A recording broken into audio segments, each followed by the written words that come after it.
Pagsampa mo ng 22, sasampalin ka ng buhay na akala mo dati chill lang. Malalaman mo na yung mga salitang hindi pinupulot ang pera, na dati ay naririnig mo lang sa mga magulang mo.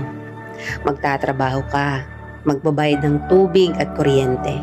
Tapos trabaho, trabaho ulit, paulit-ulit. Mamimiss mo yung batang ikaw, musmos, walang alam sa mundo.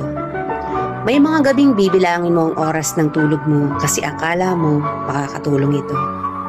Gigising ka para kumayod, umanap ng pera. Perang akala mo sapat na. Pero dahil salat ka, wala kang magagawa kung hindi tanggapin ang katotohanang ganito ang buhay. Katotohanan dahil malaki ka na, malaki na rin ang bigat na papasanin mo. Dahil ngayong 22 ka na o 23 o 25 ka, malalaman mong hindi ka na lang nabubuhay para sa sarili mong pangarap. Real talk yan.